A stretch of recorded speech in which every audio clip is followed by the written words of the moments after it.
नमस्कार, मैं doctor Ankit Krishna Agarwal, interventional cardiologist from Varanasi. आज हम बात करेंगे एक बहुत ही महत्वपूर्ण विषय पे कि किस प्रकार कोलेस्ट्रॉल हमारे हृदय को प्रभावित करता है। कोलेस्ट्रॉल हमारे शरीर का एक महत्वपूर्ण अंग, हमारे अंग का एक महत्वपूर्ण स्ट्रक्चर है और ये हमारे शरीर की कोशिकाओं एवं हमारे नसों की कवरिंग का एक अभिन्न हिस्सा है। ये एक बहुत ही इम्पॉर्टेंट स्ट्रक्चर है हमारे शरीर के लिए। तो सवाल ये उठता है कि कोलेस्ट्रॉल इतना अभिन्न अंग है हमारे शरीर का, तो फिर कोलेस्ट्रॉल खतरनाक क्यों है?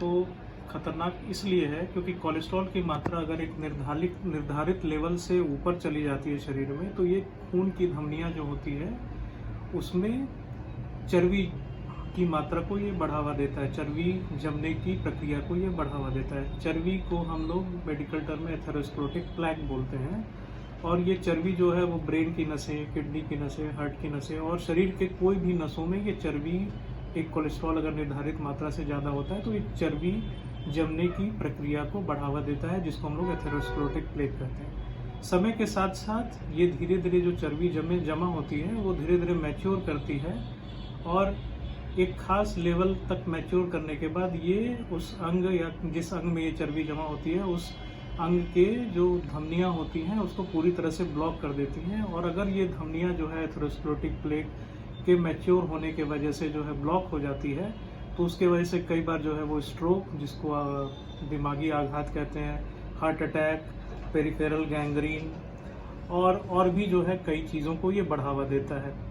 तो अगर किसी को हाई कोलेस्ट्रॉल के साथ शुगर, ब्लड प्रेशर, स्मोकिंग की आदत, कोरोनरी आर्टरी डिजीज़ है, तो ये प्लेक बनने की, हाई कोलेस्ट्रॉल के साथ अगर ये सब चीज़ें हैं तो प्लेक बढ़ने का रफ्तार, जो एथेरोस्क्लेरोटिक प्लेक बनते हैं, जो कोलेस्ट्रॉल का डिपोजिशन होता है, जो एथेरोस्क्लेरोटिक प्रोसेस का जो बनने का रफ्तार होता है वो भी बढ़ जाता है। तो इस स्थिति में अगर किसी को हाई कोलेस्ट्रॉल के साथ साथ sugar, blood pressure, coronary artery disease और स्मोकिंग, अल्कोहलिज्म, ये सब अगर साथ में हाई कोलेस्ट्रॉल के साथ होता है तो उस स्थिति में कोलेस्ट्रॉल को कंट्रोल करना बहुत ही ज़्यादा इम्पोर्टेंट हो जाता है। साथ साथ ब्लड प्रेशर, शुगर को भी कंट्रोल करना बहुत इम्पोर्टेंट हो जाता है। तो इस स्थिति में कोलेस्ट्रॉल की निर्धारित लेवल्स जो है वो फिक्स किया गया है। जैसे अगर किसी को शुगर, ब्लड प्रेशर अनकंट्रोल्ड है और किसी को कोरोनरी आर्टरी डिजीज़ है, तो उस स्थिति में हम ये चाहते हैं कि जो कोलेस्ट्रॉल होता है, खास करके कोलेस्ट्रॉल की भी बहुत सारे वेरिएंट्स होते हैं। जैसे उसमें एक एलडीएल कोलेस्ट्रॉल होता है। एलडीएल कोलेस्ट्रॉल जो है वो खतरनाक कोलेस्ट्रॉल होता है। एचडीएल कोलेस्ट्रॉल जो होता है वो प्रोटेक्टिव कोलेस्ट्रॉल होता है। तो इस स्थिति में जिसमें शुगर, ब्लड प्रेशर और भी रिस्क फैक्टर्स के साथ साथ हाई कोलेस्ट्रॉल होता है, तो उसमें हम चाहते हैं कि जनरली जो कोलेस्ट्रॉल का लेवल, एलडीएल कोलेस्ट्रॉल का लेवल वो 70 से कम रखें। दूसरा चीज़, अगर किसी को केवल कोई यंग आदमी है जिसका कोलेस्ट्रॉल बढ़ा हुआ है और कोई रिस्क फैक्टर नहीं है, कहने का मतलब ना शुगर है, ना ब्लड प्रेशर है, ना स्मोकिंग है, ना अल्कोहलिज्म है, वेट नॉर्मल है, ओबीज नहीं है, मोटापा नहीं है, तो उस स्थिति में अगर 190 तक भी अगर उसका एलडीएल कोलेस्ट्रॉल रहता है तो हम ये पहले प्रमोट करते हैं कि अपनी लाइफस्टाइल मॉडिफाई करिए, अपना खान पान मॉडिफाई करिए।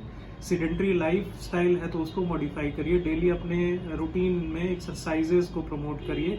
अगर फिर भी कोलेस्ट्रॉल का लेवल कम नहीं होता है तो तब फिर हम लोग जाके ऐसे लोगों में कोलेस्ट्रॉल की दवा शुरू करते हैं। ये उनकी बात कर रहा हूँ जब जिनको केवल कोलेस्ट्रॉल, जिनमें केवल कोलेस्ट्रॉल हाई है और कोई एसोसिएटेड रिस्क फैक्टर्स नहीं है। कई बार परिवार में आनुवांशिक रूप से किन्हीं लोगों का कोलेस्ट्रॉल, खास करके एलडीएल कोलेस्ट्रॉल जो है वो बहुत हाई रहता है, मोर देन 200, मोर देन 300, इस लेवल का रहता है। इसको हम लोग आनुवांशिक कोलेस्ट्रॉल की बीमारी कहते हैं, फैमिलियल हाइपर कोलेस्ट्रॉलेमिया। ये जो है वो घातक स्थिति होती है, ये परिवार में जनरली रन करती है। तो इस स्थिति में काफ़ी कम उम्र से ही, इवन 10 ईयर्स, 5 ईयर्स की उम्र से ही एथेरोस्क्लेरोटिक प्लेक, जो चर्बी जमा होने की मात्रा होती है, वो 10 साल के उम्र से ही शुरू हो जाती है। तो इस स्थिति में फैमिलियल हाइपर कोलेस्ट्रोलिया में कम उम्र में भी हार्ट अटैक होने के चांसेस बढ़े रहते हैं। परिवार में जो है कम उम्र में ही अटैक होने के चांसेस बढ़े रहते हैं। तो अगर ऐसी स्थिति रहती है, फैमिलियल हाइपर कोलेस्ट्रोलिया रहता है, यंग एज में परिवार में हिस्ट्री है कि हार्ट अटैक हो गया है, तो इस स्थिति में एलडीएल कोलेस्ट्रॉल की स्क्रीनिंग करानी चाहिए और फैमिलियल हाइपर कोलेस्ट्रोलिया को रूल आउट करके और एग्रेसिव कंट्रोल। इस स्थिति में हम लोग ये रिकमेंड करते हैं कि जो एलडीएल कोलेस्ट्रॉल है, जो बैड कोलेस्ट्रॉल है, उसका लेवल 50 से कम रखें।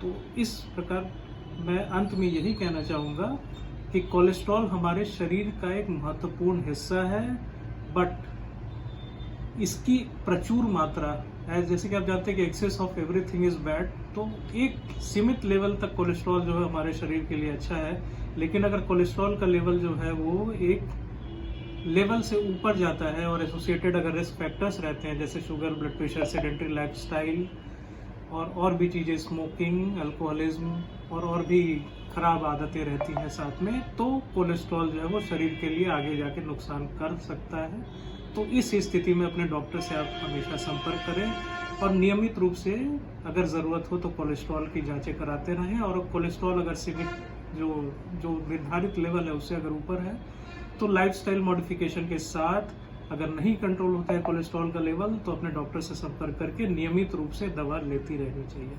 नमस्कार।